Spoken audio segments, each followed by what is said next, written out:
Mesdames, Messieurs, bonjour et bienvenue dans ce nouveau numéro de Marché et Stratégie. Alors un numéro un peu hors série cette semaine puisqu'on va laisser de côté le comportement de la bourse dont on a beaucoup parlé ces dernières semaines, également le marché obligataire et on va aller se concentrer sur le marché de l'épargne, le marché de l'assurance vie, là qui est également un pourvoyeur de performance sur les marchés des capitaux et qui est surtout un secteur dont va provenir beaucoup d'investisseurs et d'investisseurs institutionnels notamment, qui sont avec moi aujourd'hui en studio pour pouvoir décortiquer l'évolution du marché de l'assurance vie ces derniers mois en 2023, mais également parler des perspectives 2024 en marge de l'évolution très positive du marché boursier, du marché obligataire, voir en gros comment le marché de l'épargne peut capter ces différentes performances. Alors pour en parler aujourd'hui, j'ai le plaisir d'accueillir M. Soufiane Sbaoui qui est directeur actuariat et réassurance chez la Marocaine Vie. Si Soufiane, bonjour. Bonjour Adil, c'est toujours un plaisir de... Le plaisir est pour moi, merci d'avoir accepté l'invitation. Et puis à ma droite, M. Yousf Liamouri, directeur investissement chez la compagnie. Yousf, bonjour.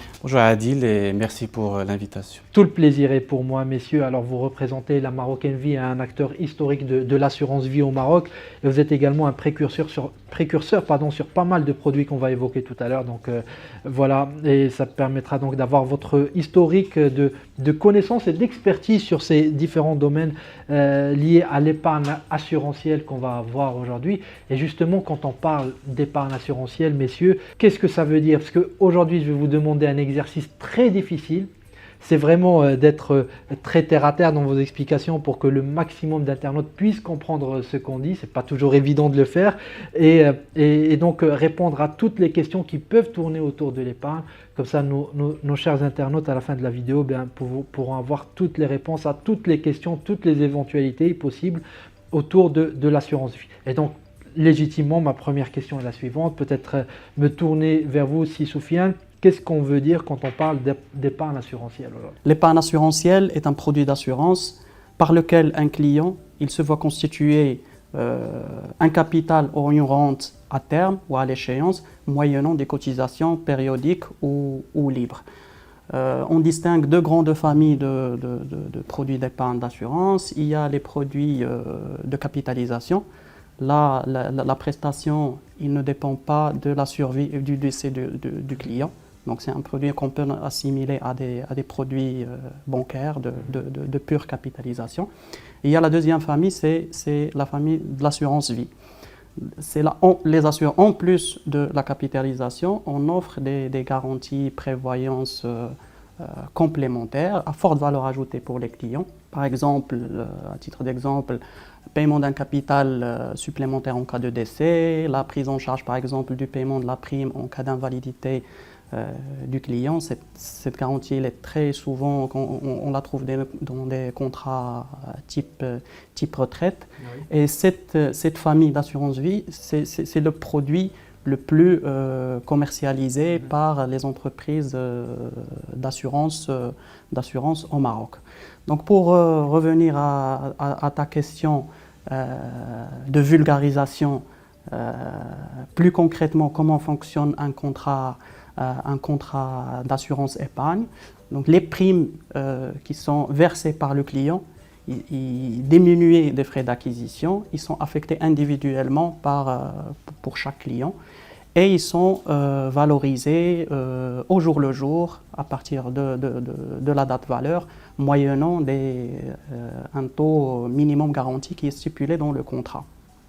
Donc là, je rappelle que la Marocaine Vie, on a décidé de renforcer le taux garanti annuel cette année qui peut aller jusqu'à 2,5%. Et à la fin de chaque année, l'assureur rajoute une revalorisation supplémentaire qui correspond à la part des assurés dans les revenus financiers et techniques générés par le portefeuille. La réglementation prévoit un minimum de 70%. La Marocaine Vie, on peut aller jusqu'à 95% comme taux de participation au bénéfice. Ce que je viens d'expliquer, c'est le fonctionnement type des contrats qu'on appelle monosupport au support d'IRAM qui prévoit la garantie de capital. Il y a une autre famille de produits d'assurance vie, ce sont les contrats multisupports qui, en plus de support d'IRAM, on a les supports en unité de compte où le client il a accès aux performances des marchés financiers, moyennant la prise de risque. Comment ce genre de support fonctionne concrètement? Donc, l'assureur, il s'engage sur le nombre de parts souscrits par le client. Concrètement, chaque cotisation nette des frais d'acquisition, elle est transformée en nombre de parts, moyennant le cours ou la valeur liquidative du marché au moment du versement. Et l'assureur, il s'engage sur ce nombre de parts. Les produits d'assurance épargne, ils présentent beaucoup d'avantages, notamment en termes de fiscalité, donc il y a des avantages fiscaux, en termes de flexibilité du contrat, à travers la disponibilité de la possibilité de racheter ou de prendre des avances à tout moment courant le contrat. Très bien. Et il faut le rappeler, la fiscalité des produits d'assurance vie, c'est vraiment la fiscalité la plus élaborée en termes de produits d'épargne aujourd'hui sur le marché. C'est-à-dire que les avantages qu'ont l'épargnant lorsqu'il passe par l'assurance vie, d'un point de vue fiscal, on ne trouvera pas de meilleurs avantages fiscaux sur d'autres types de produits. Tout à fait. On distingue deux régimes fiscaux qui régissent les contrats d'assurance épargne. Il y a fiscalité assurance vie où l'IR s'applique sur la plus-value avec une exonération au bout de 8 ans. Donc tous les revenus générés, ils sont exonérés de tout impôt au bout de la 8e année. Ça, c'est un avantage qui est très important. Et il y a la fiscalité retraite où le client il peut tout d'abord, au moment de la constitution de l'épargne, faire ce que nous appelons la déductibilité fiscale des cotisations. Donc ça permet de faire des gains en matière d'IR. Et à la sortie, sous certaines conditions, il y a des avantages qui s'appliquent en fonction de la durée du contrat, en fonction de l'âge du client, en fonction de l'option choisie à terme, notamment en cas de sortie en capital ou bien en rente. Alors, si je devais résumer un peu, et vous me direz si j'ai juste ou pas, le contrat en dirham, c'est vraiment un contrat qui est sécurisé, sans risque, avec un minimum garanti et un petit surplus en fonction de la performance. Et les contrats en unité de compte, c'est là où l'investisseur, s'il veut prendre un peu plus de risques sur les marchés et s'exposer, n'est-ce pas? Vous avez tout résumé. Maintenant, ma question est la suivante. Est-ce que c'est une bonne idée, à votre avis, pour un épargnant d'aller mettre toute son épargne en contrat en dirham? Bon, ce que je peux dire, c'est qu'il n'y a pas one best way. Ça dépendrait du profil du client. Nous encourageons à la diversification. Pourquoi? Il y a le support dirham, comme vous venez de le rappeler, ça assure. Il y a une garantie de capital avec un rendement sécurisé, mais qui ne permet pas d'avoir une performance importante qui est offerte par les unités de compte, moyennant la prise de risque dont on a parlé. Nous estimons que le risque reste maîtrisé à travers la panoplie des supports que nous proposons, qui sont au nombre de 18. Donc on les qualifie en fonction du couple risque-rendement. Donc il y a des supports sûrs comme l'obligataire, le monétaire. Il y a des supports qui présentent un peu plus de risque comme le diversifié ou plus risqué comme l'action. Donc le client, il trouve son compte en fonction de son profil d'investisseur. Ça demande une certaine expertise, notamment en matière de conseil. C'est ce que nous avons développé au bout de 17 ans de commercialisation de ce genre de produit. Donc au moment de la souscription, nous prenons tout le temps de voir le profil du client en fonction de ses objectifs, en fonction de l'horizon d'investissement, pour lui conseiller la meilleure formule possible qui offre la meilleure performance pour lui. Je peux donner à titre d'exemple, prenons par exemple un contrat retraite multi-support. Par exemple, le client il a souscrit lorsqu'il a un âge de 25 ans. Déjà, l'horizon il est long, sachant que historiquement, sur le long terme, donc les OPCVM ou les marchés financiers, ils ont une performance qui est positive, voire très positif. Même si je prends l'exemple de l'action qui est très volatile, sur le long terme, on est sur des performances qui sont très importantes. Donc pour ce client-là, bon, moi, on peut lui conseiller de s'exposer parce qu'il a, c'est-à-dire suffisamment de temps devant lui, voilà, pour récupérer en cas de moins-value. Donc, et au fil des années, il faut sécuriser son revenu. Et à l'approche, par exemple, de l'âge de la retraite, vaut mieux qu'il sécurise tout son épargne vers, par exemple, soit le support dirham ou vers des supports obligataires ou monétaires qui ne présentent pas beaucoup de risques. Alors, en termes de rémunération, qu'est-ce que ça donne, ce type de produit, si on prend l'année 2023 par exemple? Voilà, sur le support dirham, donc vu le contexte de maintien des taux à des niveaux élevés, et l'inflation qui est également élevée pour l'année 2023, on a décidé d'augmenter nos taux entre 10 points et 20 points de base par rapport au niveau qui a été marqué en 2022. Donc on a décidé d'augmenter. Plus concrètement, sur les produits par exemple qu'on appelle à versement programmé qui sont commercialisés avec la banque, on est sur des... sur un taux aux alentours de 3%. Sur des produits, par exemple, retraite individuelle et groupe, on est à 3,1%. Et sur les produits multi-supports, les clients ils sont doublement gagnants parce que nous avons décidé d'octroyer des taux qui peuvent aller jusqu'à 3,4%. Rajouter à cela la bonne performance des unités de compte, donc ils sont doublement gagnants pour leur choix de diversification et de prise de risque.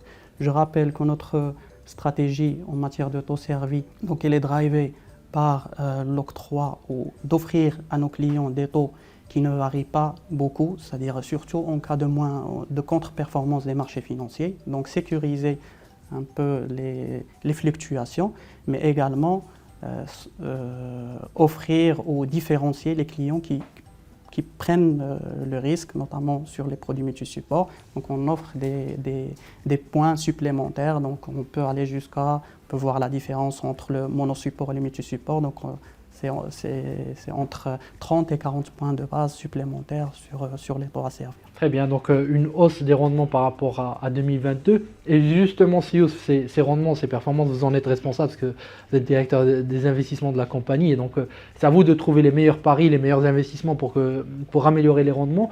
Et cette hausse des rendements que vous offrez en 2023, est-ce qu'elle est due est-ce qu'elle est liée à la hausse des rendements obligataires qu'on a vu récemment ou comment l'expliquer?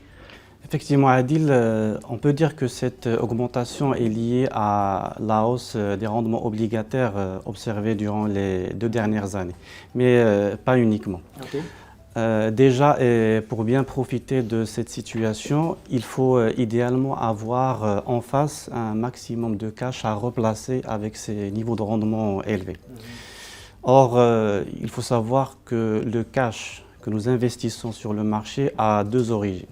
Okay. D'un côté, il y a la collecte nette qui est le solde des primes encaissées diminuées des prestations et sinistres réglés. Et d'un autre côté, nous avons les tombées du portefeuille en coupon et en capital des titres arrivés à échéance. Et c'est justement là que l'équipe investissement de la Maroc Envie avait bien anticipé le renversement de tendance sur le marché obligataire, et ceci en procédant à une réduction au préalable de la duration du portefeuille, qui s'est traduite par des tombées importantes, et donc du cash aussi important à investir avec des niveaux de rendement intéressants. Alors rapidement pour le rappeler pour les internautes, la duration c'est la durée à partir de laquelle vos placements atteignent maturité et sont remboursés, n'est-ce pas? Bon, pour simplifier, on peut l'assimiler à une durée moyenne de vie du portefeuille. Très bien. Donc je vous ai coupé, donc voilà, l'idée c'est que vous avez réduit la duration, ça a permis d'avoir du nouveau cash à investir dans de meilleures conditions de marché. C'est ça. En plus, il ne faut pas oublier que le taux servi est aussi financé par les réserves financières déjà constituées, comme les plus-values latentes des actions et des OPCVM, et aussi le résultat des investissements immobiliers. Très bien. Alors, maintenant de manière plus globale, comment s'est comporté votre portefeuille d'actifs cette année? Comment il est constitué? Avant de répondre à ta question, j'aimerais bien rappeler le cadre dans lequel ce qu'on appelle notre allocation d'actifs est déterminée. Alors en fait, il s'agit d'un cadre qui comprend 3 éléments. Donc, le premier, il porte sur la structure du passif qui représente les engagements de la compagnie envers ses assurés. Le deuxième prend en considération les contraintes réglementaires et groupes à respecter en termes de prise de risque. Oui. Et enfin, le dernier est lié à nos anticipations quant à l'évolution future des contextes économiques et financiers. Alors, tous ces éléments-là sont pris en considération dans nos études ALM, ou bien ce qu'on appelle la gestion actif-passif, qui nous permet de définir l'allocation d'actifs optimale à implémenter. Mais d'une manière générale, et de par notre spécialisation en assurance vie, cette allocation d'actifs reste concentrée sur les produits de taux qui offrent une certaine garantie du capital et du rendement. Ensuite, nous avons une poche investie en actions qui est certes une classe d'actifs beaucoup plus risquée, mais qui offre une espérance de rendement plus élevée, permettant ainsi de booster le rendement total de l'actif.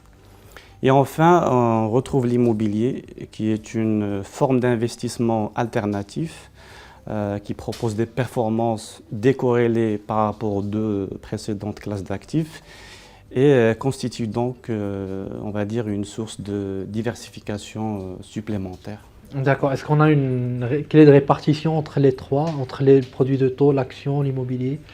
Bon, si je peux me permettre, en termes de chiffres, donc les produits de taux, ça représente autour de 90%. L'action, c'est environ 6% et le reliquat, les 4%, ça représente l'immobilier. Alors, une autre question peut-être, c'est un sujet qui revient souvent, c'est la problématique ESG. Est-ce que vous ressentez de plus en plus d'épargnants, de plus en plus de clients intégrer des critères ESG dans leurs décisions et comment vous répondez à ce type de problématique? Juste pour clarifier les notions, le sigle ESG désigne les critères environnementaux, sociaux et de gouvernance qui sont pris en considération dans les investissements pour justement évaluer ce qu'on appelle la performance RSE, c'est-à-dire la responsabilité sociétale d'entreprise pour une entreprise donnée. Bon, actuellement, nous ne disposons pas d'une étude approfondie sur le comportement des épargnants marocains vis-à-vis des produits financiers intégrant des critères ESG. Néanmoins, ce que nous constatons, c'est que le sujet il est mis en avant par les différents régulateurs sur le marché marocain et suscite de plus en plus d'intérêt auprès des acteurs du marché. Maintenant, concernant la Marocaine Vie, la RSE est au cœur de sa stratégie de développement. Elle est considérée comme un marqueur stratégique différenciant et elle est articulée autour de 3 axes. Être un assureur responsable, être un employeur responsable et bien évidemment être un investisseur responsable. Et par rapport à ce dernier axe, nous renforçons continuellement les émetteurs et les fonds responsables dans notre portefeuille d'actifs avec des réalisations jusque-là prometteuses à travers notamment l'exclusion des secteurs du pétrole, du gaz et du charbon dans nos investissements pour le support d'IRAM et la proposition de fonds intégrant des critères ESG à nos épargnants pour leurs unités de compte. Très bien, très clair. Merci pour ce tour d'horizon. Alors, il y a un autre point, on a beaucoup parlé des différents types de contrats tout à l'heure, les contrats en dirham, mais également les contrats en unité de compte. Alors, sur ces contrats en unité de compte, et je voudrais rappeler peut-être aux internautes que vous êtes l'acteur historique des contrats en unité de compte au Maroc. La Marocaine Vie les propose depuis plus de 17 ans. Et on a vu l'arrivée de la concurrence sur ce type de produit il y a quelques années, peut-être 3-4 ans, avec beaucoup d'informations, beaucoup d'actualités, beaucoup d'annonces qui ont été faites. Et puis, on a remarqué peut-être depuis 2 ans que les encours, les primes sur ces produits-là se sont tassés un peu. Est-ce que vous avez une explication là-dessus? Donc c'est plus lié au contexte économique. Donc l'épargne en général, en 2023, elle n'a pas reconduit la performance historique sur les dernières années qui dépassait les 12% Si je prends par exemple les années 2019 et je retraite par exemple 2020, l'année du Covid, 2021 et 2022, donc il y a ce contexte économique et de manque de visibilité. Nous, ce que nous avons constaté, ça a été très marqué sur le support en unité de compte parce que les marchés financiers, ils ont pris beaucoup de recul, ils ont fait une contre-performance cette année-là. Et nous, en tant qu'experts dans le domaine, ce que nous conseillons à nos clients, vu la vocation de l'assurance vie, qui est un produit sur le long terme, c'est de ne pas céder à la panique et de garder, parce que les marchés ils vont reprendre. Et c'est ce que nous avons vu en fin d'année avec une performance du MASIC qui est aux alentours de 10%. Oui, tout à fait. Alors justement, et j'en profite pour vous faire la remarque, quand je regarde un peu dans l'actualité des compagnies aujourd'hui, alors peut-être pas vous, je ne sais pas, mais en tout cas, on voit qu'il y a des clients patrimoniaux un peu qui sont en train de casser leur contrat d'assurance vie, notamment les contrats en dirham, pour aller directement s'exposer à la hausse de la bourse, etc. Pour vous, est-ce que c'est une bonne stratégie? Est-ce que être dans un contrat d'assurance vie, notamment en dirham, est-ce que ça veut dire que finalement, on ne va pas pouvoir capter la performance sur le marché boursier? Non, c'est tout l'intérêt des contrats multi-supports. Donc, il y a le support DIRAM qui est sécurisé, là où nous avons la garantie de capital, mais il y a également les autres supports en unité de compte qui donnent l'accès aux clients aux bonnes performances des marchés financiers. Donc, par exemple, si un de nos clients il souhaite bénéficier des performances des marchés d'actions, on a des supports en UC où le client peut faire l'arbitrage entre les supports, entre le DIRAM et l'UC, entre les UC par exemple, entre l'obligataire et l'action, en fonction des opportunités qui se présentent dans quel que soit le support. Alors justement, pour les internautes qui sont en train de peut-être découvrir les contrats en unité de compte, vous avez parlé de leurs avantages, de leur flexibilité, de leur capacité à aller capter de la performance sur les marchés là où il y en a. Mais quels sont les risques qui sont liés à ce type de contrat? Le risque, c'est une contre-performance des marchés financiers parce qu'il n'y a pas de garantie de capital. L'assureur il s'engage sur le nombre de parts. Après, il y a tout le travail d'expertise qui se fait au moment de la création de ce OPCVM, un travail d'ingénierie financière qui permettent un peu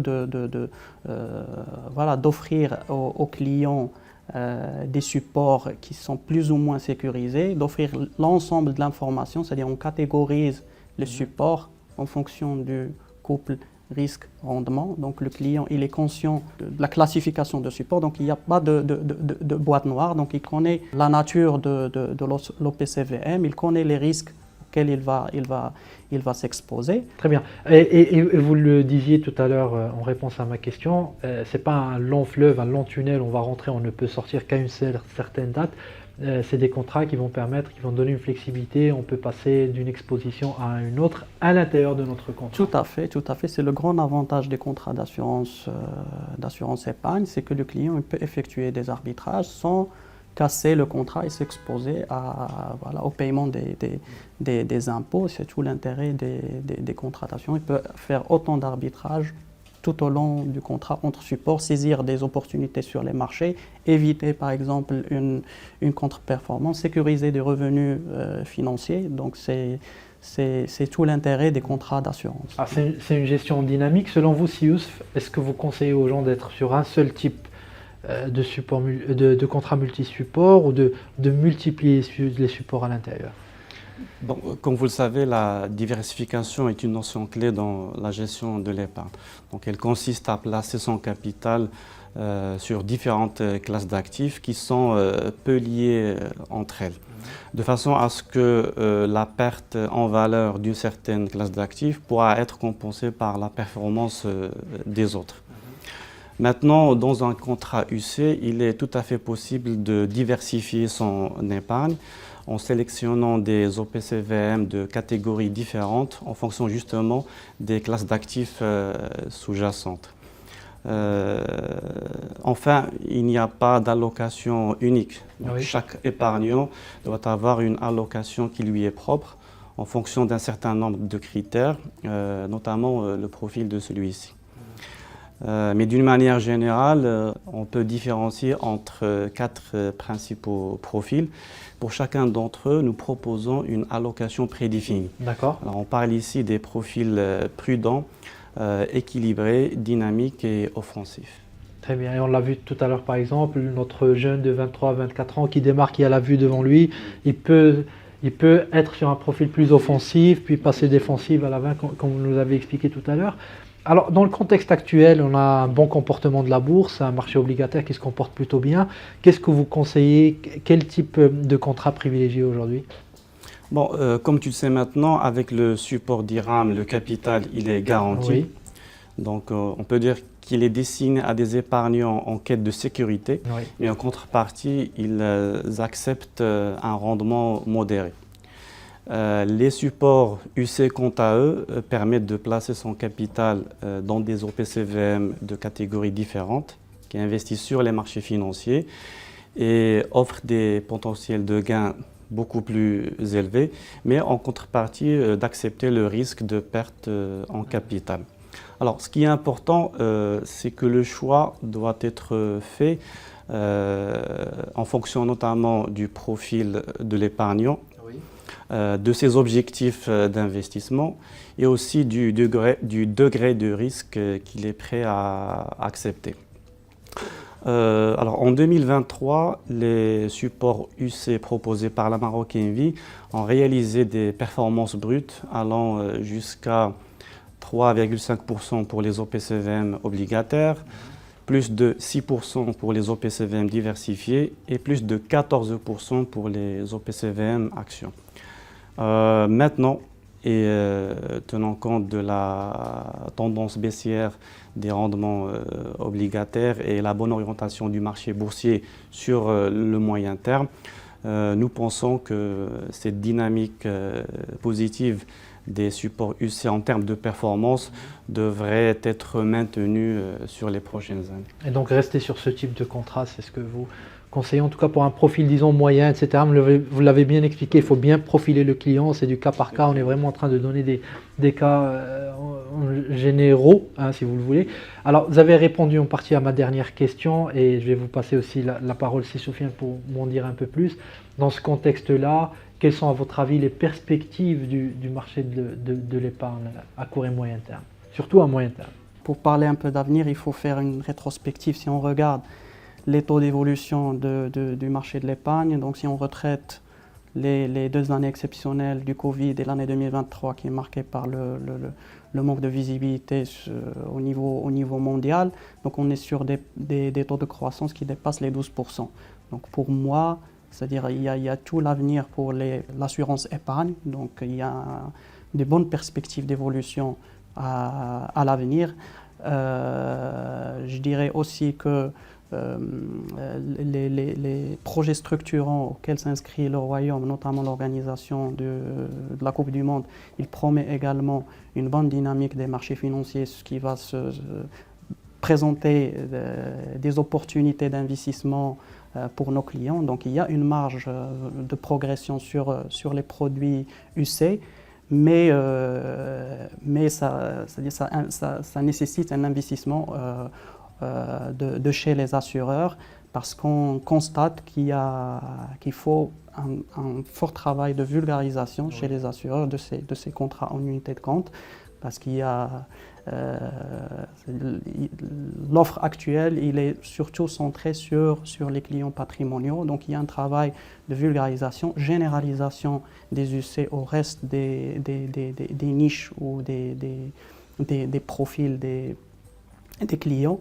Et c'est ce que nous sommes engagés à le faire, donc à travers un conseil. C'est ce que nous avons su développer pendant ces 17 années d'expérience, c'est mettre notre expertise et notre savoir-faire au profit de nos clients. Et c'est ce que vous continuez à faire avec votre présence médiatique, votre travail de vulgarisation. Je rappelle, un travail qui est très difficile lorsqu'on demande à un expert vraiment d'expliquer avec des mots simples. Ce n'est pas toujours évident de le faire, donc bravo pour cet exercice. Et je vous remercie encore une fois, messieurs, pour votre présence, pour votre temps et pour votre travail de vulgarisation. Merci. À la prochaine. Merci à vous. À très bientôt.